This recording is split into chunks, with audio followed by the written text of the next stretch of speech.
Good morning. We are extremely pleased that you are here. It is good to come together for the purpose of co-creating. Do you agree? Yes. You're knowing what you are wanting?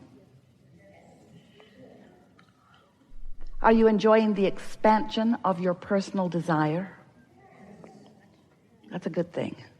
Because if you are enjoying your own desire, that means that your beliefs are somewhere in the vicinity of them. We're eager to talk with you about anything that you want to talk about. There is nothing that is off limits. What we want to help you to realize, and it will be really easy for you to realize it in this environment, is that you are capable of anything that you desire with just a little vibrational tweaking. And that vibrational tweaking is easy, but it's something that you have to practice. And because you've practiced opposition to it for a while, then letting go of those practice thoughts will be a part of the process of your coming into alignment more with who you are. As we visit, it would become clearer and clearer. We'll talk with each of you in the way that is most likely to lead you down your path of least resistance to a vibrational stance that will help you to allow what you want, to allow the clarity in the moment. Did you know that the vibration of a question and the vibration of an answer are different vibrations, different frequencies? Just like you can't set your radio dial on 98 FM and hear what's being broadcast on 106 AM. The frequencies have to match up. The transmitter and the receiver have to be in sync. So you have been, through the exposure to life, you've been synthesizing, sorting, sifting, coming to conclusions and preferences, and you've been launching rockets of desire with the help of the source within you. So there is this beingness that is you, this worthy, prosperous, vital, alive being, surrounded with all of the things that you have identified that are important to you, that you want, that for the most part you're not quite yet a very good match to.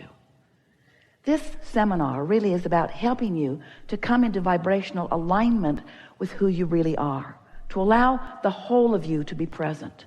Because when the whole of you is present, not only do you have clarity, which is delicious, not only do you have vitality, which is delicious, not only do you feel love and worthiness, which is delicious, but you are allowing the whole of who you are to be present, which is powerful. It is intoxicating. It is who you are. And once you begin experiencing that sort of alignment, where you're streaming that inspiration on a regular basis, you will never again be willing to step back into negative commentary or negative thought that deprive you of all of those resources. The leverage of alignment is unfathomable through your physical terms in the sense of comparison. But now here's a very interesting thing. There's no such thing as no in a universe that is based upon attraction. This is an inclusion-based universe, which means the things that you look at, that you want, that you say yes to, you include them in your vibration. They become part of your attraction. But those things that you don't want, that you shout no at, you also include in your vibration, because the universe is not differentiating between the word yes and no. It is only differentiating between your attention to it or your not attention to it. You see what we're getting at? So you can shout no all day long at things you do not want, and they come to you stronger and stronger and stronger because of your attention to them. Isn't that a good thing to know? So here are the laws of the universe simply explained so that you can understand how it is that things are coming to you or to others because of your attention. So when you give your attention to something and you're thinking about it in very general terms, in that general attention to it, there is less momentum. The more you think about it, the faster the momentum. So when you've given your attention to something, your undivided attention to something, and you've given your attention longer and longer, law of attraction just fills in more and more details for you. And the more detailed a subject becomes, then the stronger your point of attraction is. The more general you are, the less. And so when we talk about law of attraction, we have to use the word or put the word momentum into the equation, because if you understand that law of attraction and momentum go together, then sorting this out will be a very easy thing for you. So let's get going. What do you want to talk about? So much has happened. We're in such a good place. Let's not mess it up. Let's take the momentum that we've already established and let's hold that place of knowing that all is well, and acknowledge that you're an extension of source energy and you are here with great purpose, and that purpose is joyful beingness. That purpose is discovering a way to let the natural resources of well-being flow to you through the details of your preferences. Did you hear that? The resources of well-being flow to you through the details of your important preferences. You've been sifting and living and identifying your important preferences, and not one of your preferences has gone unnoticed or untended to. Who you are and what you want in detail beyond our ability to find verbal description exists in your vortex, in your vibrational reality. And now it's your work to create somehow, you're going to have to figure it out, a vibrational atmosphere, a mood. You are the creator of the mood that allows you the realization of the unfolding of all of these preferences. And you've put enough there to keep yourselves happily discovering for 20 or 30 lifetimes. It's such an abundance of magnificent detail that you have defined and that you still continue to define. So what we're wanting to say to you is that while you do, everyone does, you have some beliefs that are not serving you.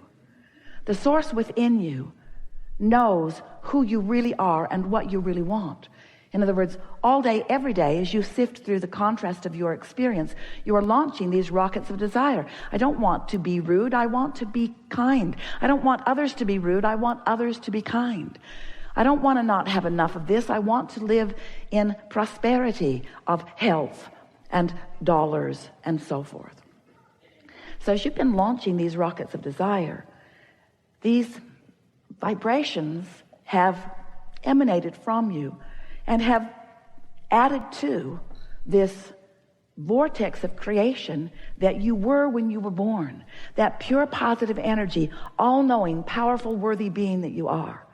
When you made the decision to come into this body, you didn't come to fix things that were broken. You know there were not any broken things.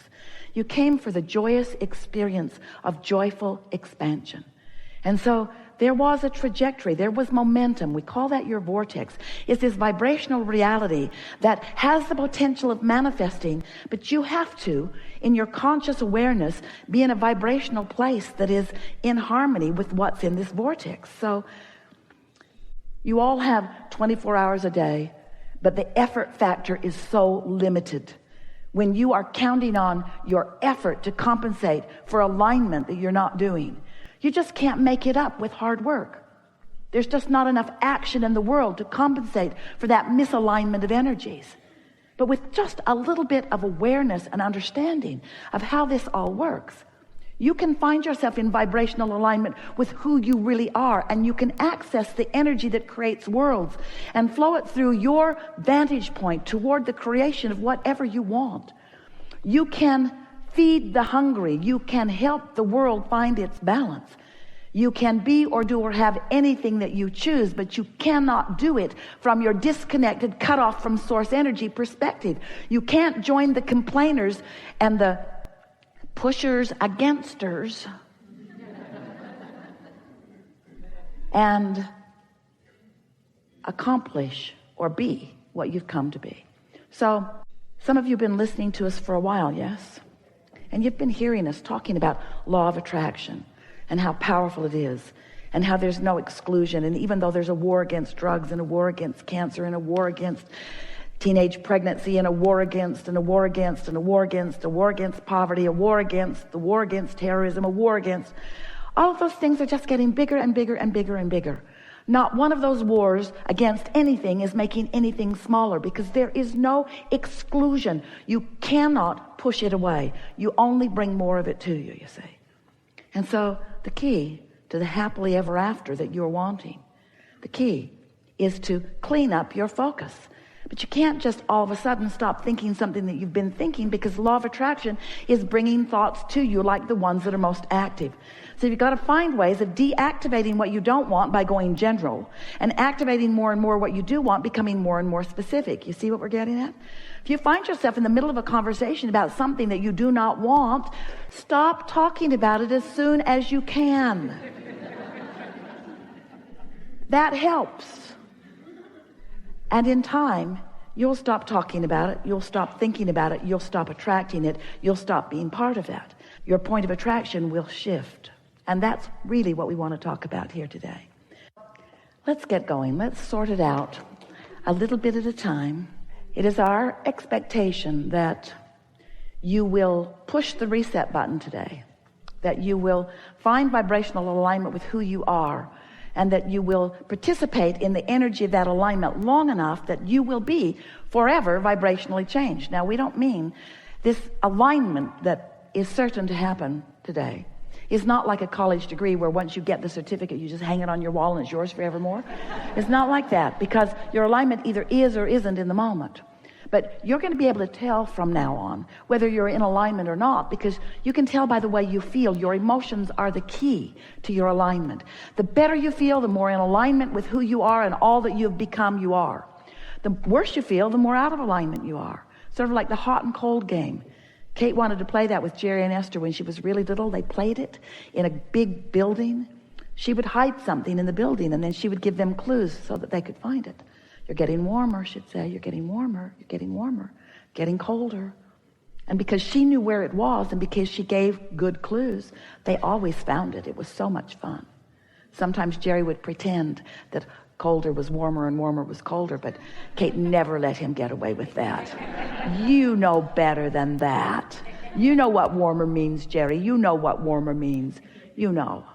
And you know what good feels like, and you know what not good feels like. So stop pretending that you don't know. You know. You know when you feel good, and you know when you don't. Because you have the ability, because of who you are, and because of your power of focus, and because of the laws of the universe, you have the ability to focus anything that you desire into reality.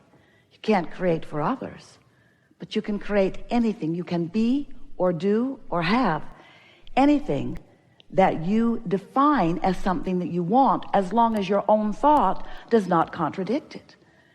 And that's a really interesting thing, because sometimes you want things that you just don't believe. Sometimes you believe things that you don't want. But the most important factor is, what is your belief? Because your belief is your most practiced thought. We want to say to you that you are loved. But more than that, we want you to hear it and know it when you hear it. We want to say to you that you are loved in the purest form, but words don't teach. You have to let the universe show you how loved you are. But the tricky thing about that is, you won't let the universe show you how loved you are when you don't feel loved. So you're in this sort of cycle of not feeling loved, but needing something to give you the reason to feel loved before you feel loved, but you can't get there from there. So just go find some way to feel love, will you? Just go somewhere. Just go somewhere and look for the evidence of it, because it's all around you. Like, for example, you could notice that the sun came up this morning. Now you want to say, oh, that wasn't for me. Oh, yes, it was. Oh, yes, it was.